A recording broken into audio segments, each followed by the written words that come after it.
Hello and good evening. I'm Melisa Idris, and you're watching Consider This. This is the show where we want you to consider and then reconsider what you know of the news of the day.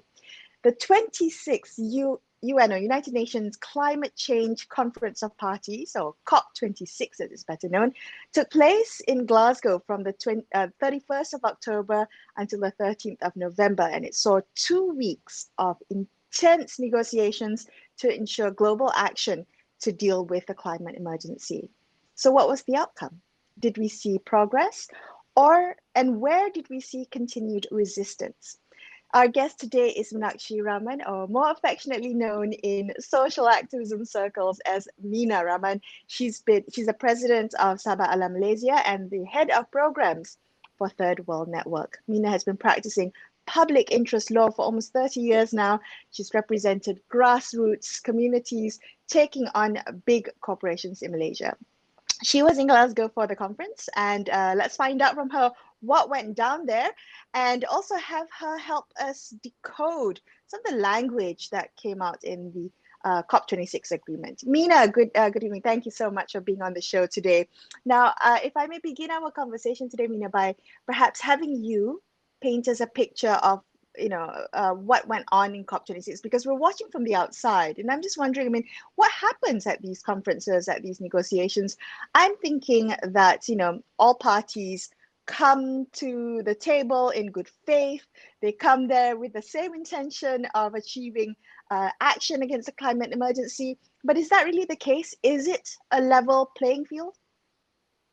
It's certainly not a level playing field at all, Melisa. I think this is the 26th COP, as you know, and we've moved very, very slowly. And I think COP26 actually, I call it a charade of keeping, limiting temperature rise to 1.5 degrees. The Western world, they are really, you have the same old negotiators, they don't change. And then you have huge think tanks supporting them, like the US will have lots of lawyers, in their team and so on. And many of our delegations from the developing world, they come with very small delegations. They don't have the negotiating history, and there's constant changes, so they don't even know how the Paris Agreement came to be. So Mm. it's not level. I mean, the playing field is really unlevel. And also, since it's a UK COP, the presidency of the UK oversaw the COP. A lot of things happen behind the scenes, and the UK is part of they are out of the EU, but they worked very closely with the EU. They work very closely with a lot of the Western governments. So from the get go, I think if you recall, the previous COP was actually in Madrid, in Spain. That was actually hosted by Chile, and because they had problems in Chile, it was hosted in Spain.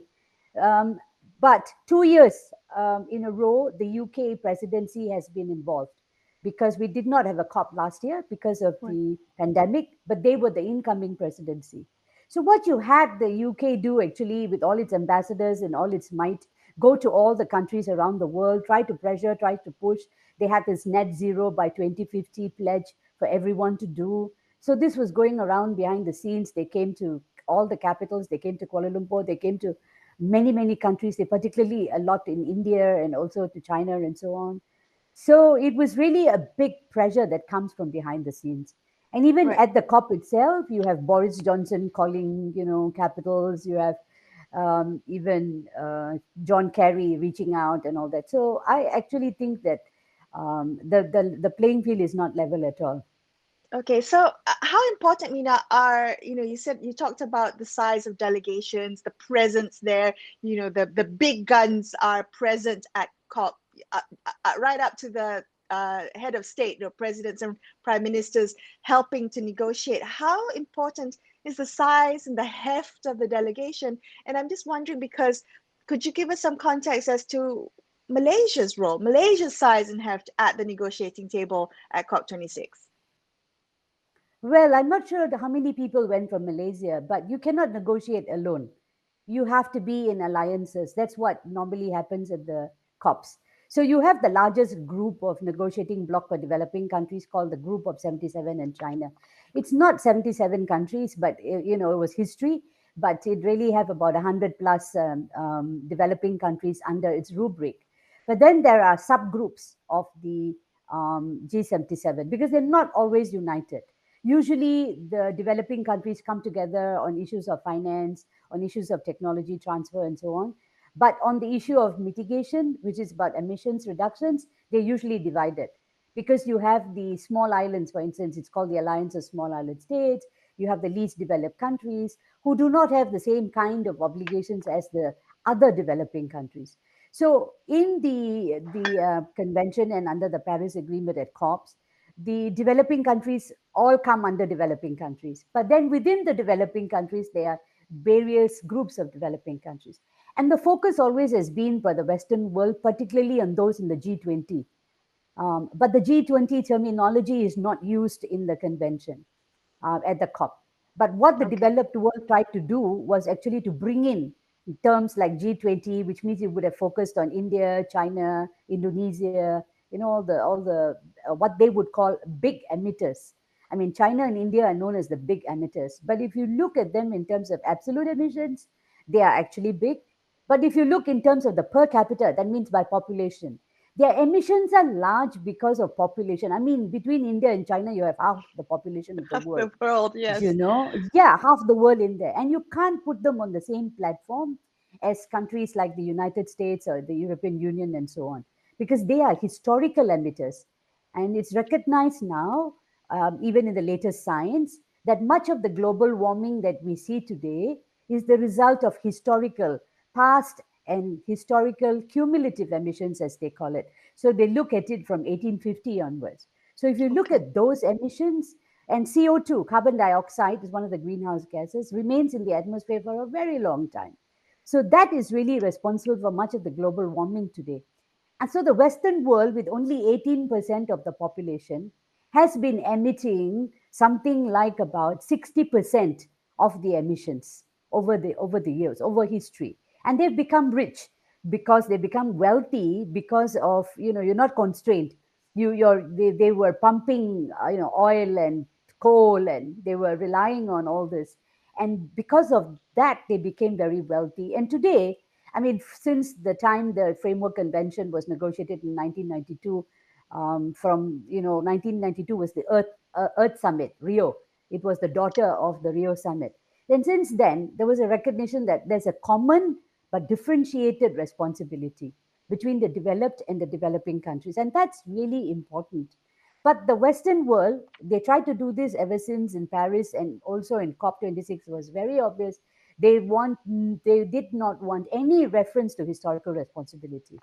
So they say that, oh, we didn't know when we were emitting our greenhouse gases at that time, when we were dependent on coal, we had no idea that coal is going to cause problems. But what we ask is, when did you know? Of course, since the 1970s already, and even before, everybody knew that the fossil fuel emissions were causing, a problem, Mm. the greenhouse effect. And so to say that you don't know is no excuse. And that is the problem, because they are diluting this very important principle we call equity principle. Equity meaning the rich and the poor are not at the same level. The rich world they actually pay, or what we call owe, a climate debt to the developing world. And the Okay. poor would have a longer transition. So that means when you talk about emission reductions, we cannot start from the same platform. So it's the Understood. developed world must take the lead. And this is where the problem is. They were shifting their responsibility to the I do, developing world. Mina, I want to come back to this common but differentiated responsibility. And I think it's important to make that difference of the responsibility and accountability of the developing world, particularly at global climate talks like COP. Okay, but you mentioned India and China, and I just want to focus on all the coverage that was focused on what happened with India and China. And you also talked about coal. So for the first time at a COP conference, there was an explicit plan to reduce the use of coal, right? But then there was this brouhaha over the commitment to phase out or phase down coal. So can we talk a little bit about that? What actually happened? You were there, so what did you see? Well, just to give you the context of the coal discussion, Mm, this whole issue of coal and coal phase out was actually in the G20. There was a big right. pressure by the developed world to focus on coal. And why coal? Because they are already phasing out of coal. But just to set the context, even Germany today has not phased out coal. It's the most supposed to be the most climate friendly. It hasn't phased out coal. They did not focus on all fossil fuels. The language there is about phase out of fossil fuel subsidies. Subsidies is different from actually phasing out of fossil fuels. So why the rich world only focus on coal? Because India and China were big dependers of coal. So even India was pushing for fossil fuel phase out. So the other side said no. So it wasn't about fossil fuels, it wasn't about oil, it wasn't about gas, it was only about coal. So they pretended as if this was a big deal. So they called out on all countries. It's not a commitment, it's a calling out. There's a difference in the way the language is used. So it calls out. The initial text was about a phase out of coal, but then they have the word called unabated coal. So it's not all coal, it's unabated coal. And what's the meaning What of is that? unabated coal? Yeah, you can go on for a long time to discuss what is abated and unabated. And I assume it's my speculation, I guess, it's about not no use of carbon capture and storage. That means what's called technology where when you emit, you actually have you To sequester pay. that carbon. Okay. So unabated coal. And then they talk about the phase out of inefficient fossil fuel subsidies. Again, what is efficient, what is inefficient? So you can go on for the next few years fighting over what's that. But anyway, the point of the matter is that because there was no recognition of the principle of common but differentiated responsibility between developed and developing countries, the language was calls on parties. So it did not make a difference between the rich and poor. And so Mm. it went on to say all parties. So of course, India, rightly so, said no. Since you do not recognize the CBDR or the common but differentiated responsibility, it introduced language in the final hours to say, with taking into account, targeted support for the poorest and the vulnerable. That is to actually help populations in the in the developing world where there is still a lot of energy poverty. They don't have energy, and if you depend on coal like in India, and there are millions of people in the villages who do not have any access to energy at all. So instead of talking about just renewable energy, you have to recognize that they have no energy at all. So this is why it's very important to ensure that there's a transition, there is a just transition, so that you actually deliver energy. And of course, the cleaner it is, the better it is, but that takes a while. If the rich Right. world until today takes a long time to even phase out of fossil fuels, to say that all countries have to do it at the same time, that was really unjust. So that's why India, and supported by China, came up with that um, you know language. And I think it is right, because it is about help targeting the poor. Well, And this is an interesting context. Thank you for providing that because if you just read the headlines, it paints a very different picture. It paints a picture of China and India refusing to commit or refusing to address a reduction in terms of coal use. Mina, we're going to take a quick break, but again, there's still so much to cover. So let's come back and continue our conversation. Stay tuned to consider this. We'll be right back.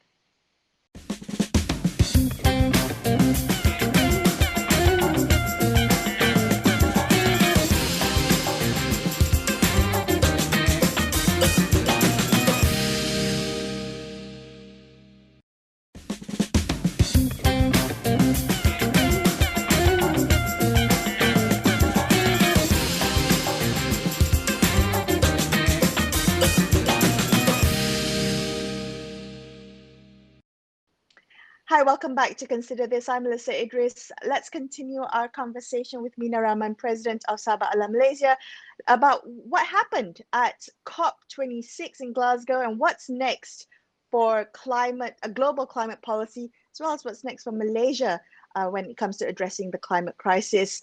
Can we talk a little bit, Mina, about some of the challenges when it came to negotiating between developed nations and the developing countries? You talked about how there is the common but differentiated responsibility, and part of that responsibility has to do with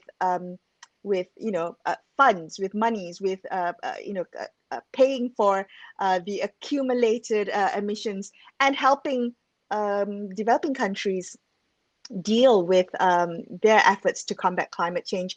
Was there progress on that front when it comes to finance of climate action? Pathetically and regrettably, it was most disappointing. It was outrageous to say the least. Because for those who don't know, in already in 2009, there was a promise by the developed world that they would mobilize per year $100 billion per year by 2020. That never got realized. At best, in public finance, we only have about 20 to 25 billion mobilized. Of course, the developed world counted all kinds of things, including loans, which were not even consensual as climate finance, and they escalate the figure. But by all accounts, everybody agreed, including them, they did not meet their 100 billion per year goal by 2020. So they came to COP26 and they were supposed to have a real milestone on how they're going to deliver. They already were saying that we're going to be only realizing this in 2025, by 2025. So there's another 5-year delay. When they came to COP26, they said, okay, we will do this by 2022. Still, they're all about promises. No clear roadmap, no actual plan on how this is going to be delivered, and whether it's going to be grants, whether it's going to be loans. And for developing countries, particularly coming out of a pandemic, many of our countries were suffering, even including our own country. A Mm. lot of resources and national budgets going into economic recovery because of the COVID response. But, and then on top of it, we have a climate challenge. So we're dealing with multiple crises. And for Yep. many of the developing countries, they're already in rising indebtedness. There are a lot of debt accumulating. They were borrowing to prop up their economies. So this finance was actually very important. But the whole focus was on India and China. For me, it was a deflection from the real inaction that came from the developed world. So they were really very obstinate and they were resistant to strong language on the mobilization of that goal, on the provision of that 100 billion goal. And there was also this new goal that under the Paris Agreement that they are supposed to agree to. Developing countries were fighting so hard to have a good process so that this 100 billion is not just something from the air. It's based on the needs of developing countries. They didn't even want to have a proper process to talk about that. So it was big fight. So we had small gains. Oh, okay, there is a process now which is a little bit better than just a talk shop or a workshop or a seminar. So big gain for us. I mean, it's ridiculous because it's really no numbers on the table. Then the one final point, which was really a very important piece, was loss and damage. Many countries, particularly for those of the islands and even our own country, we have to pay attention to this concept of loss and damage, which basically means you cannot adapt to climate change anymore. Adaptation means you can adjust. Mm. When you have too much of floods, how do you adapt and take action so that the next time a flood happens, you are able to adapt to that? But we are still far away from adaptation in real terms. But loss and damage is beyond adaptation. Comes as hurricane, your entire economy is wiped out, particularly for the islands. Or what we saw in Philippines, Typhoon Haiyan, 5,000 people and devastation. The whole economy is wiped out. So the developing world was asking for money to at least have finance associated with loss and damage. And the US, it was a super red line for them. Super red line means it will not cross. It said, no way, no way, no way will we agree to linking finance with loss and damage. And so you had only in the decision to have a dialogue, to talk about finance and loss and damage. It's pathetic, really pathetic. So this was a major letdown, and this was really because of the United States. So can we talk about the role of the US? I mean, under the Trump presidency, there was a lot of hand wringing about, not participating in the Paris Accords. Now that it's under the Biden administration, there was hope for some change. And I'm just wondering, with US at the negotiating table, how do you negotiate with a country of that size and that superpower?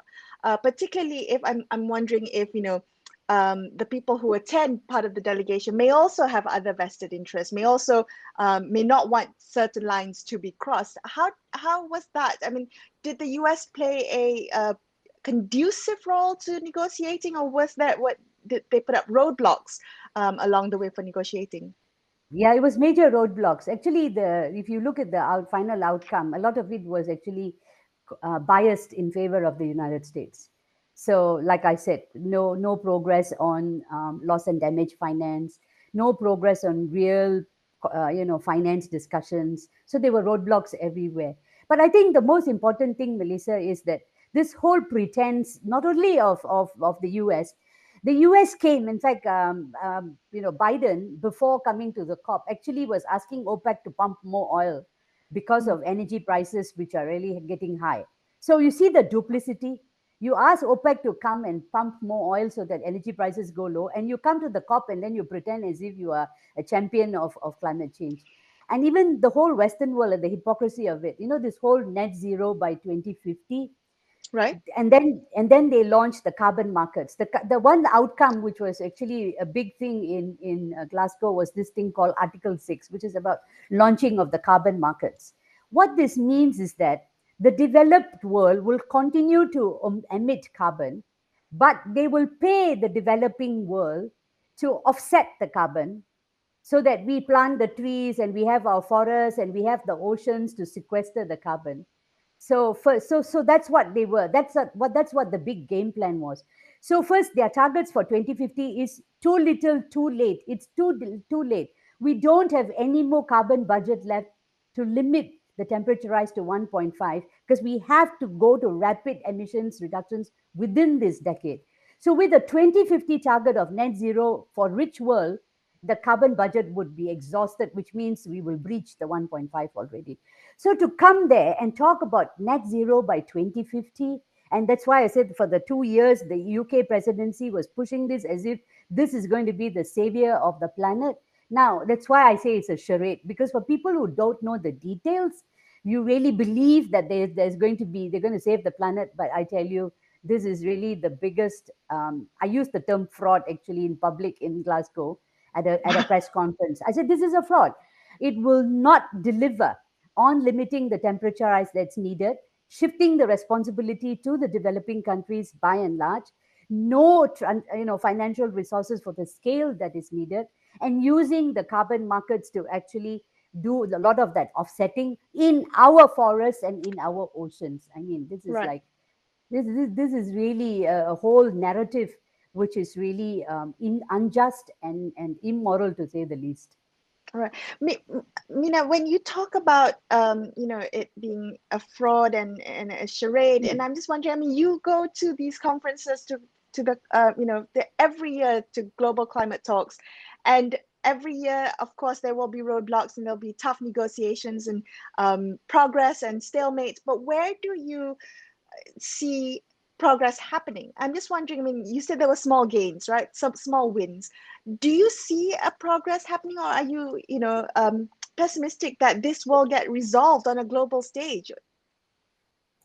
Well, at the end of the day, I think that I think we need to. All countries have to do more, right? So, Mm, particularly, the rich will continue to not do the rapid emission reductions they need to do. So, we have to prevent them from shifting that. So much of us, what we call the climate justice movements, we were exposing. We were saying how duplicitous the North was and how they were not really. While they talk about ambition, while condemning China and India for coal, they are rapidly expanding their fossil fuel expansion. So we went public with all this there and you saw the youth with Greta Thunberg and all the- that. I mean, they see through this duplicity. So we work a lot with those youth movements. But on the why do we keep going and why do we keep engaged? Because this is the only agreement. This is a global problem. It's not a national problem. Everybody needs to be there. And for the developing world, particularly those who need the money, the international cooperation is in enhancing finance. And there is a green climate fund. We are pushing for more money to come to the green climate fund for countries like Malaysia, where we have rich forests and we are always fighting with the states to protect the forest. So we are saying, please keep your forest, but get the money through the international resources so that you can keep your forest intact. So that has to continue, and we do need massive scales of technology for the renewables, for the decarbonizing, for the adaptation, and for the loss right. and damage we all have to do. So this So is this is the long, work must yeah. The continue, work must even though it's continue. hard, right? It's for hard, sure. yeah. So even if you have a thing like there's going to be a work program, we grapple at that. We take that, make it work, make the developed countries accountable, push, push, push, push. We have to keep pushing it, keep pressurizing.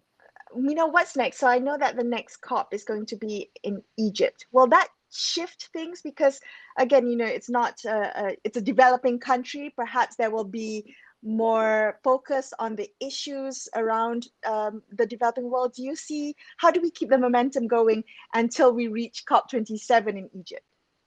Yeah. No, COP27 is in Egypt and COP28 is in the United Arab Emirates. So Ah, two developing countries in a row.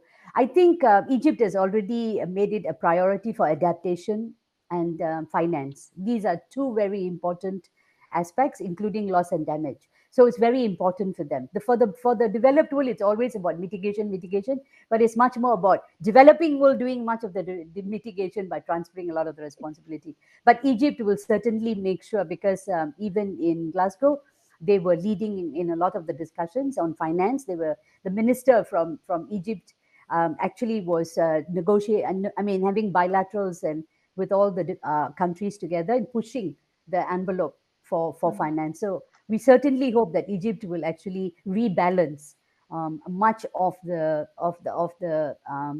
needs of developing countries and their right. issues of concern.